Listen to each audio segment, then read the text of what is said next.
FSN Radio. It's all about what's next. Go to financialsurvivalnetwork.com and sign up for your free weekly newsletter. You'll also get 3 free reports. The Financial Survival Network.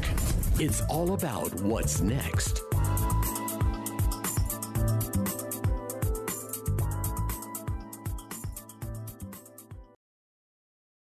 Welcome. You're listening to the Financial Survival Network. It's Kerry Lutz. The date is April 27th, 2015. I've got John Rubino on the line. You know his site well, dollarcollapse.com, co-author of The Money Bubble, and much stories circulating on the web about the war on cash. I got to say, John's even got one himself out. And John, you're all late to the party. I wrote this story almost a year to the day, and I got a big yawn from a lot of people. I mean, people did respond to it. Actually, it was a controversial story. I think a lot of people thought that I was a little bit wacko, conspiracy. But here we are, John. A year later, Chase is saying no filthy currency kept in the safe deposit boxes. I think they're probably concerned about germs.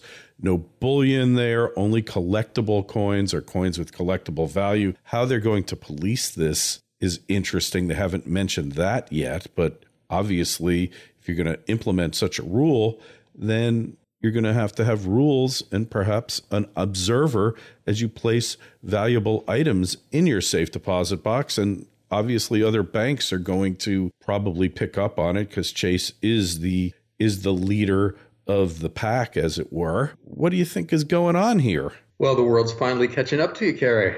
Or I hope not. Yeah. At least in this one way. I'm gonna have to republish this with an update. Yeah. Oh, yeah, you definitely should, because this is suddenly headline news, the war on cash. And actually, let's set this up philosophically a bit before we dig into the details, because I think it's interesting that, as the old saying goes, you can judge a person by the quality of their enemies. And the same is true of societies. You know, who we decide to declare war on defines us to an extent. And back in our grandparents' days, it was fascism and communism that we were fighting. And then in our parents' time, it was poverty and discrimination. And that's still true to an extent today. But then lately, we've declared war on drugs, that's basically a transaction between consenting adults in most cases. And we're filling up our prisons with largely nonviolent people. And then on terror, which derives from our incompetent foreign policy. We've made all these enemies all around the world by being so stupid out there, and now they're lashing out at us, and we're using that as an excuse to create a police state at home. So in a lot of ways, we used to be good guys demonstrably based on who we were opposing, and now we're not good guys anymore. And the latest war that we've declared is on cash. In just the last few weeks, the debate has moved from whether cash is a good thing and whether it should be replaced by all electronic transaction technologies to how to do it. You know, banks are, as you said, starting to ban cash and precious metals from safe deposit boxes. And bank economists are coming out and talking specifically about how we would get rid of cash if we wanted to do it. And some of the proposals are, one is to just abolish it, just ban the concept of paper money, stop printing it, and make it illegal to transact in it. And another way is to tax it. In other words, to impose a negative interest rate on cash that you hold at home. And the third is to depreciate it apart from the underlying currency. In other words, make cash go down in value over time relative to dollars or euros or yen held in bank accounts. So they're talking about this stuff now, and they're actually implementing some of these proposals. For instance, in Switzerland right now, they have negative interest rates, which means that, say, a pension fund that is holding a big cash account with a bank is losing money on that cash account. And the pension fund is generally constrained by its requirement to generate a positive return of a certain level in order to pay the people that is contracted to pay over time when they retire. Well, some Swiss pension funds are starting to think that it would be wiser just to take that cash out of the bank and put it in a vault where it doesn't earn a negative interest rate. It'll just sit there. Well, the banks are telling them, no, you can't have your cash. That is, well, first of all, it's patently illegal. Your cash deposited in a bank is technically yours. You can have it anytime you want it. And it's really destructive to the idea of a fully functioning, friction-free financial environment. If you put your money in the bank and can't get it back out, then it's not cash anymore, is it? It's something very different. So anyhow, we're seeing that happen out in the world. And the reason that it's happening now is negative interest rates. Governments around the world have had this one policy tool for the last 30 or 40 years. When things slow down, they lower interest rates in order to make it more attractive to borrow money, in order to pump up the economy. But after each round of lowering interest rates and causing people to borrow, we end up with more and more debt. And that debt burden has become so overwhelming now that governments have been forced to push interest rates into negative territory. And cash stands in the way of that because it makes sense for you if you're losing money on a bank account to just take your money out and hold cash, right? And that economists call that the zero bound, the point at which interest rates can't fall any further because the system breaks down, because nobody wants to participate in the banking system anymore. And banks lose all their deposits, and they don't have anything left to lend, and et cetera, et cetera. The banking system doesn't work anymore when interest rates are negative. Well, cash is the mechanism that makes the zero bound a real thing. You take away cash and force everyone to keep their liquid assets in electronic accounts that the government can manipulate in terms of the interest rate that they earn. And you can push interest rates down even further. So for the governments of the world to be able to keep pushing interest rates down, to keep pursuing this quixotic policy of getting us to borrow more and more during each downturn, you have to get rid of cash in some way. And so now they're getting serious about it.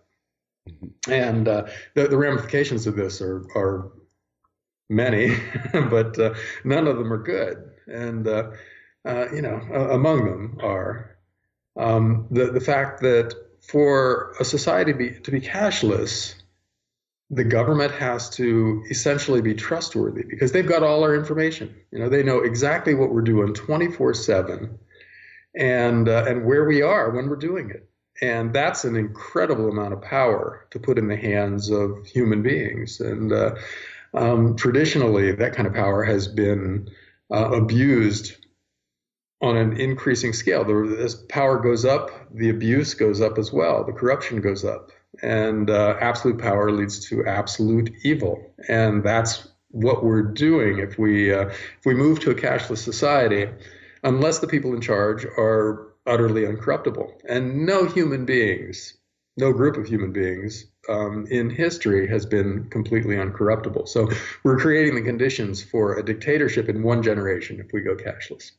Oh, go ahead, Kerry. Well, there's more to it also, because understand that once the cash comes out of the bank, guess what? That's the end of that cash being part of the fractional reserve system. Okay. So if there was $1 million in there, and then through the miracle of fractional reserve banking, you could effectively loan it out 9 point whatever times, keep leveraging it, and then it gets withdrawn. So you could effectively loan 9.5 million, but then you take out that million, that's 9.5 million worth of leverage you could no longer have. Okay. And my whole premise of why they're moving towards a cashless society is also taxes, because the Starbucks tip jar multiplied times 10,000 or however many stores they have was over $1 billion that circulates, and Starbucks might make an effort to withhold some taxes and put it through the employee's paycheck. But there's a lot of mom and pop stores that have tip jars. There's sandwich shops and restaurants and Panera Bread that the tip jars just go through and there's no accounting of it. So it's billions of dollars in taxes going to the government. And there's so many other reasons that the government wants its fair share that it's irresistible in these times of tight budgets that the government's going to go for the grab, and getting rid of cash, the gray economy, the black market economy, all of these things just make it so irresistible, and the technology's there to get rid of it. So for those reasons, just like coins are never been part of the banking economy effectively. The Treasury issues coins. Treasury does not issue those notes. They're Federal Reserve notes. They print them, yes, but Federal Reserve issues them. So you look at your quality of your Federal Reserve notes, they've been deteriorating because they want to make it undesirable for you to carry cash, which is why in the study that I quoted, somewhere around 40% of the people, 40% of you out there carry $20 or less in your pocket. 20% of you carry zero cash, all plastic. Plastic they love because plastic, every time you charge something, money gets created out of thin air for that merchant. It's the ultimate money printing machine, your credit card. Debit cards, not so much. Think about the prospects here. Yeah. Plastic is more convenient than cash. But I think you can make the case that cash needs to exist because it's a check on government power. Once you eliminate cash, then you eliminate the possibility of private transaction. You make yourself completely visible to the banks and the government. And when governments want to talk about eliminating cash and they want to sound reasonable, that's the argument that they use. Well, we'd eliminate crime then, we wouldn't have drug cartels and we wouldn't have prostitution and we wouldn't have all this other stuff, counterfeit goods, et cetera, if we got rid of cash. But then we also wouldn't have any kind of financial privacy. And so all of life is a balancing act. It's all trade-offs where we give up a little bit of our personal freedom in return for security, and we limit the power of the government, even though it means we're not quite as secure. The police can't catch all the bad guys if they don't have absolute power, but yet we still limit the power of the police because we don't want them to become the criminals. And so that's the balancing act that cash plays an important role in. And when we take that away, we in effect create a dictatorship in waiting. It's just there for somebody to flip the switch and take total control of our lives. And the other argument against eliminating cash from the point of view of, it would get rid of crime, et cetera, is that it probably wouldn't, because we'll just go on to other things. We'll use silver coins, right? Or something else. Or maybe, we can try cigarettes like Bitcoin. Yeah. So something else will be used as a medium of exchange if we eliminate cash. And that will be even further outside of the banking system and outside of the control of the government. So you can't, governments throughout history have been trying to stamp out illegal trade, right? Smuggling is as old as any other profession. And it will continue to exist no matter what we do, because there's always going to be a market for stuff that's one step outside the defined mores of a given society. And so eliminating cash will not eliminate those parts of the economy, but it will give the government huge amounts of power over regular people. And it will also, and this is a topical part of this argument, it'll give governments total control over the price of money. It'll allow them to push interest rates down even further, which is what they want to do. They're envisioning negative 3, 4, 5% interest rates, if that's what it takes to get people borrowing again, because that's really their only policy tool now. You take away the ability to push interest rates down, and then what do you do with all this debt? You've got hundreds of trillions of dollars of obligations of various kinds out there that can't be met under current exchange rates and current interest rates. So a cashless society would allow government to keep on pushing interest rates down, which would distort the pricing mechanism of capitalism even further, lead to even more malinvestment that we have now. And basically, you end up with a Soviet Union type centrally planned economy. We've tried this. In the 20th century, that was one of the big experiments that failed every time, everywhere, under every circumstance. You can't have the government deciding where capital goes because that's much too complex for the human mind to manage. And only a market can do that. And when you destroy the pricing mechanism that makes a market work by pushing interest rates down to negative levels where you don't have real returns on investment and money is better than free, then you get crazy kinds of investments, which is what we're seeing out there. We're seeing all kinds of distortions in the financial markets right now where asset prices are doing things that they really shouldn't do based on any other fundamental measure other than interest rates. And that always blows up in our faces. We try things like this periodically and it's never worked. And we're doing it on a bigger scale than ever right now. So it'll fail on a really catastrophic scale at some point. But if we allow the government to control interest rates totally with no limit, no zero bound, we'll get an even bigger version of the malinvestment that we see now and an even bigger crisis at some point in the future. So the system will just totally blow up at some point in the future if we went cashless and if we allowed governments to push interest rates to whatever negative level they think is necessary to get through the next election. We would have a catastrophe on a vast scale. I think you summed it up so well that that all these crazy things occur and there are unintended consequences of the act of the negative interest rate because it's counterintuitive. Negative interest rate where the it's just nuts, where the borrower effectively is paid by the lender to borrow money. This can't exist, right? It shouldn't exist. There's no justification for it. Yeah, it absolutely shouldn't exist. But it's the latest in a long line of things that shouldn't happen, right? I mean, we shouldn't have been able to borrow all this money. And yet we've managed to do it. We shouldn't have been able to hide off-balance sheet obligations like unfunded liabilities this long when there really are debt in everything except the official name. But we've been able to do it. So we've reached the point where global debt is some insane number that if you include derivatives, some portion of the derivatives that are out there, we're at hundreds and hundreds of trillions of dollars, which just dwarfs the size of the global economy. That shouldn't have been able to happen.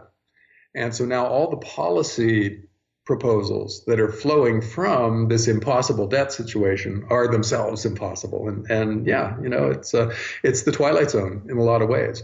But economic and financial laws are real. They're things you just can't do and in the long run get away with it and be healthy and sustainable and growing. You just can't do it. And these are things that are in that category. We can't borrow this much money. We can't push interest rates down into negative territory for long. You can bend these rules, but you can't break them. And eventually they reassert. And eventually you have to go back to normal, sustainable kinds of behavior. And the further you get from normality and sustainability, the harder the process is of getting back. And this is the furthest we've ever gotten away from it. So you got to figure the process is going to be even harder. And then, there's another stage out here beyond this, which is that if we eliminate cash, then of course we go to other forms of stores of value and mediums of exchange. And they, in the first stage, will be precious metals. People will be using gold for storing excess capital. In other words, it'll replace the bank account, and we'll use silver for exchange. It'll replace cash in the bank or in your pocket. And the government will then have to declare war on those things. So we'll get a war on gold after the war on cash. And at that point, the world as we know it is over. It'll be such a crazy place with so many distortions that you won't be able to say anything with certainty about the economic system except that it's heading off a cliff. You won't be able discuss the timing, because who knows, but you will know that we reached the point where the system is going to break down in the not too distant future. So is it blood in the streets at that point? What do we have to look forward to here? Huge financial crises usually bring political crisis with them. And so, yeah, you would expect civil unrest in a huge financial crisis. And, we're seeing it in various places around the road. Yeah, Baltimore had riots this weekend, really serious riots. The videos are chilling, of people just smashing windows in police cars and burning things at lines of cops. And in Baltimore, in the U.S., and that's before the financial crisis hits. When all this debt puts us in a situation that's similar to where Greece is right now, or Spain, we're going to be really unprepared for it. And so then all bets are off. There's no way to know what happens exactly, but it won't be good by today's standards. It's going to be a really bad scene. And you can trace it back to the fact that at some point in the 1980s, 1990s, we just gave up trying to control our borrowing and started taking on more and more debt because we could get away with it. We had a printing press, we had the world's reserve currency, and we just let fly, and so now we're at some point in the future going to pay the price for all that borrowing. And there's really no way out of it at this point. The war on cash is just an interim step in this process where governments are trying things that are crazy by our standards or crazy by historical standards, but that's all that's left. There's no other policy option other than just stepping back, letting the debt collapse the economy, and then trying to rebuild something from the rubble. Of course, if you're in charge now, you won't be one of the ones trying to rebuild because you'll be flushed out of office and maybe flushed into a prison cell if the things went the way they should go. And so who knows, that they're not going to let that happen. So they're going to try whatever they have to try right now to keep things going for another week, another month, another election cycle. And they're going to do things that will only make things worse, but will buy them time. And so in the meantime, Kerry, you and I and your listeners just have to prepare for this, as individuals, because we can't stop this process. No matter who we vote for, they're going to do pretty much the same thing. Whether there's a Bush or a Clinton in the White House next time around matters almost not at all. And so all we can do as individuals is try to get our financial houses in order and try to get through this. It's getting downright scary though, because you look what was going on in Baltimore there. Those people were out of their minds, complete breakdown of social order. Nobody was attempting to stop it. And you say, well, can't happen where I am, but damn well can, because as our friend Gerald Salenti says, when people lose everything, they lose it. And yeah, it's important to understand that the stuff going on in Baltimore is in part about police brutality, but the underlying cause of discontent is more economic. If everybody had a good job, if everybody's making decent money and able to live in safe neighborhoods and manage their own affairs without a lot of stress, then it wouldn't be a powder keg, it wouldn't be ready to blow up. And so the fact that the economy, even after 6 years of recovery, is still a disaster in a lot of parts of the country, that's the underlying cause of this. And that can be traced back to debt. We're borrowing too much money. It makes it harder and harder to create real wealth going forward, fewer good jobs, et cetera, et cetera. And that's where you get discontent, when people feel like they have no hope. An adult who's been playing by the rules, working hard, and still can't make ends meet. That's the kind of person who can fly off the handle really easily with any kind of provocation. And, the police state that we're building is giving these guys an awful lot of provocation. So it wouldn't be a surprise to see this kind of thing spread. Ferguson and Baltimore might be signs of things to come.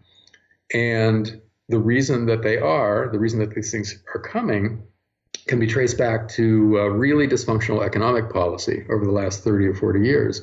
And so until we fix that, we don't fix these other things. Yeah, getting a bit scary out there, and you better be prepared for it, because if you're not, and that means survival elements, whatever they might be, it means, I think, some precious metals of some description, because you can see how quickly it can all get out of hand. Yeah, really. Yeah. Precious metals are popping today, and that's in part because they're starting to look like the only thing left.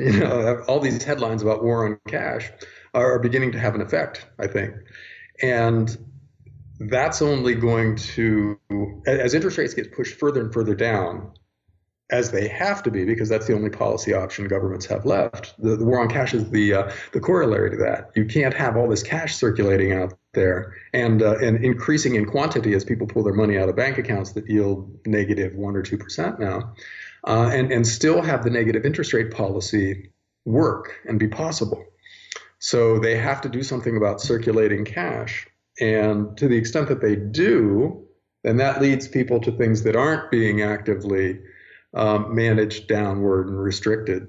And right now, that's precious metals. So other things being equal, before the war on gold and silver starts, gold and silver look very attractive compared to cash and bank accounts. So you'd expect over time this process to benefit precious metals. And again, timing is impossible to call here, whether it's this week or next week or 5 years from now. But you would think the trajectory for alternatives to fiat currency cash will be favored by capital flows going forward. Well, you're right on. Anyway, John, you got to get going, but find his work, dollarcollapse.com. Must reading, War on Cash, latest missive, and nothing new here. Lots more wars coming, so just be prepared. And as always, go over to financialsurvivalnetwork.com. We've been talking about this for quite some time. John, we will catch you next week. Thanks, Kerry. See ya. FSN Radio. It's all about what's next. Go to financialsurvivalnetwork.com and sign up for your free weekly newsletter. You'll also get 3 free reports. The Financial Survival Network. It's all about what's next.